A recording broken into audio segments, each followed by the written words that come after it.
News18 ಡಿಜಿಟಲ್ಗೆ ಸ್ವಾಗತ. ನಾನು ಹೆಬ್ಬಾಕ ತಿಮ್ಮೇಗೌಡ. ರಾಜ್ಯ ಕಾಂಗ್ರೆಸ್ನಲ್ಲಿ ನಾಯಕತ್ವ ಬಿಕ್ಕಟ್ಟು ದಿನೇ ದಿನೇ ಹೆಚ್ಚಾಗ್ತಾ ಇದೆ.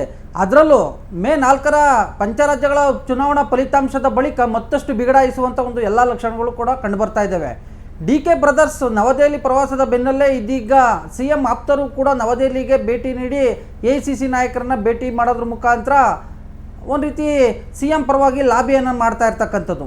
ಮತ್ತೊಂದು ಕಡೆಯಾಗಿ CM ಸಿದ್ದರಾಮಯ್ಯನವರು ಕೂಡ ಅಧಿಕಾರದಲ್ಲಿ ಮುಂದುವರಿಬೇಕು, ಮತ್ತೊಂದು ಕಡೆಯಾಗಿ ತಮ್ಮ ನಾಯಕತ್ವವು ಕೂಡ ಅಂದರೆ ಭವಿಷ್ಯದ ತಮ್ಮ ನಾಯಕತ್ವವು ಕೂಡ ಗಟ್ಟಿಗೊಳಿಸ್ಕೊಳ್ಬೇಕು ಅನ್ನುವಂಥ ಒಂದು ನಿಟ್ಟಿನಲ್ಲಿ ಇದೀಗ ಸಚಿವ ಸತೀಶ್ ಜಾರಕಿಹೊಳಿಯವರು ಅಹಿಂದಾಸ್ತ್ರವನ್ನು ಪ್ರಯೋಗ ಮಾಡೋದಕ್ಕೆ ಮುಂದಾಗಿದ್ದಾರೆ ಅಂತ ಹೇಳಲಾಗ್ತಾ ಇದೆ. ಹೌದು, ಏನು ಅಹಿಂದ ಸಂಘಟನೆಗೆ 25 ವರ್ಷ ತುಂಬಿರ್ತಕ್ಕಂಥ ಹಿನ್ನೆಲೆಯಲ್ಲಿ ಏನು ಆ ಒಂದು ಅಹಿಂದ ಸಮಾವೇಶವನ್ನು ಮಾಡೋದ್ರ ಮುಖಾಂತರ ಅಂದರೆ ಬೆಳ್ಳಿ ಮಹೋತ್ಸವದ ಹಿನ್ನೆಲೆಯಲ್ಲಿ ಒಂದು ಬೃಹತ್ ಅಹಿಂದ ಸಮಾವೇಶವನ್ನು ಆಯೋಜನೆ ಮಾಡೋದ್ರ ಮುಖಾಂತರ ತಮ್ಮ ಬಲ ಪ್ರದರ್ಶನವನ್ನು ಮಾಡುವುದರ ಜೊತೆಗೆ CM ಸಿದ್ದರಾಮಯ್ಯನವ್ರನ್ನ ಅಧಿಕಾರದಿಂದ ಕೆಳಗಡೆ ಇಳಿಸಿದರೆ ಅದು ಎಲ್ಲ ಒಂದು ಕಡೆಯಾಗಿ ಪಕ್ಷಕ್ಕೆ ಡ್ಯಾಮೇಜ್ ಅನ್ನುವಂಥ ಒಂದು ಎಚ್ಚರಿಕೆ ಸಂದೇಶವನ್ನು ರವಾನೆ ಮಾಡೋದು ಕೂಡ ಆ ಒಂದು ಸಮಾವೇಶದ ಹಿಂದೆ ಅಡಗಿದೆ ಅಂತ ಹೇಳಲಾಗ್ತದೆ.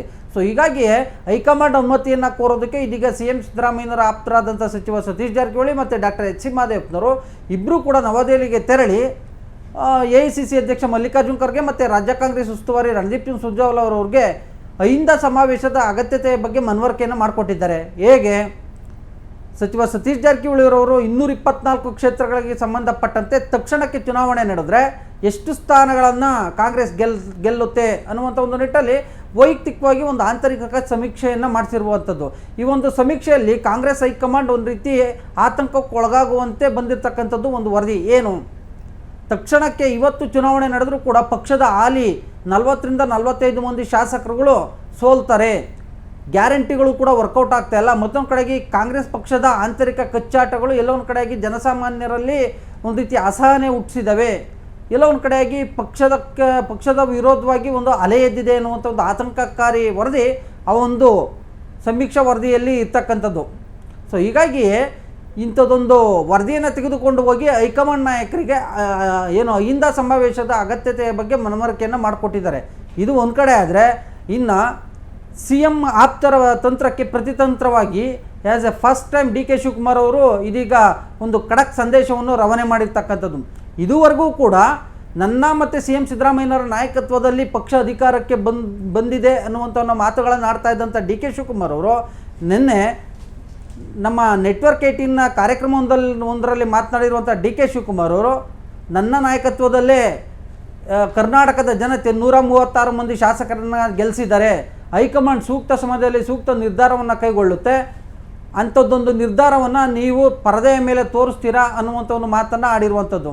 ಎಲ್ಲೋ ಒಂದು ಕಡೆಯಾಗಿ ನನ್ನ ಅಧ್ಯಕ್ಷತೆಯಲ್ಲಿ ನನ್ನ ನೇತೃತ್ವದಲ್ಲಿ ನನ್ನ ನಾಯಕತ್ವದಲ್ಲೇ ಈ ಒಂದು ಪಕ್ಷ ಅಧಿಕಾರಕ್ಕೆ ಬಂದಿರೋದು ಅನ್ನುವಂಥ ಒಂದು ಸಂದೇಶವನ್ನು ಹೈಕಮಾಂಡ್ಗೆ ರವಾನೆ ಮಾಡೋದ್ರ ಮುಖಾಂತರ ಈ ಬಾರಿ ನನಗೆ ಅಧಿಕಾರ ಹಸ್ತಾಂತರ ಆಗಲೇಬೇಕು ಅನ್ನುವಂಥ ಒಂದು ಪಟ್ಟನ್ನು ಹಿಡಿದಂತೆ ಕಾಣಿಸ್ತಾ ಇದೆ.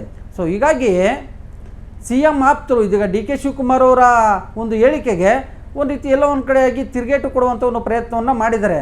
ಇವತ್ತು ಕೈಗಾರಿಕಾ ಸಚಿವ MB ಪಾಟೀಲ್ ಅವರು ಮಾತನಾಡಿ ನೋಡಿ, ಸಾಮೂಹಿಕ ನಾಯಕತ್ವದ ನೇತೃತ್ವದಲ್ಲಿ ಈ ಒಂದು ಪಕ್ಷ ಅಧಿಕಾರಕ್ಕೆ ಬಂದಿರತಕ್ಕಂಥದ್ದು.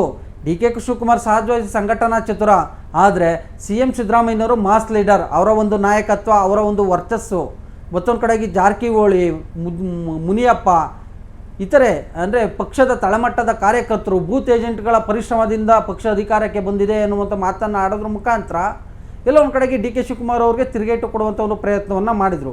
ಸೊ ಹೀಗಾಗಿ ಈ ಒಂದು ಕಾಂಗ್ರೆಸ್ನ ಆಂತರಿಕ ಬೆಳವಣಿಗೆಗಳನ್ನ ನೋಡ್ತಾ ಹೋದರೆ ಮೇ 4ರ ಪಂಚರಾಜ್ಯಗಳ ಚುನಾವಣಾ ಫಲಿತಾಂಶ ಏನಿದೆ ಆ ಒಂದು ಫಲಿತಾಂಶ ಬಂದ ಕೂಡಲೇ ಈ ಒಂದು ನಾಯಕತ್ವ ಬಿಕ್ಕಟ್ಟು ವಿವಿಧ ಮಜಲುಗಳನ್ನು ತಲುಪುವಂಥ ಸಾಧ್ಯತೆಗಳಿದ್ದಾವೆ.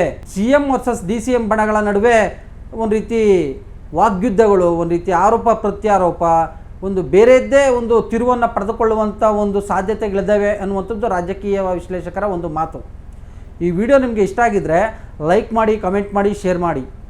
ಕ್ಯಾಮ್ರಾಮನ್ ಶ್ರೀನಿವಾಸಲು ಜೊತೆ ಹೆಬ್ಬಾಕ ತಿಮ್ಮೇಗೌಡ, ನ್ಯೂಸ್18 ಕನ್ನಡ, ಬೆಂಗಳೂರು. ನಿರ್ಭೀತ, ನಿಷ್ಪಕ್ಷಪಾತ, ವಿಶ್ವಾಸಾರ್ಹ ಸುದ್ದಿಗಳಿಗೆ ಮತ್ತೊಂದು ಹೆಸರಾಗಿರುವ ನ್ಯೂಸ್18 ಕನ್ನಡ ಈಗ ಆಪ್ನಲ್ಲೂ ಲಭ್ಯವಿದೆ. ದಯವಿಟ್ಟು ಇಲ್ಲಿರುವ QR ಕೋಡ್ ಸ್ಕ್ಯಾನ್ ಮಾಡಿಕೊಂಡು ಆಪ್ ಡೌನ್ಲೋಡ್ ಮಾಡೋದಕ್ಕೆ ಮರಿಬೇಡಿ. ನಿಮ್ಮ ಬೆಂಬಲ ಹೀಗೆ ಸದಾ ನಮ್ಮೊಂದಿಗಿರಲಿ. ಧನ್ಯವಾದ.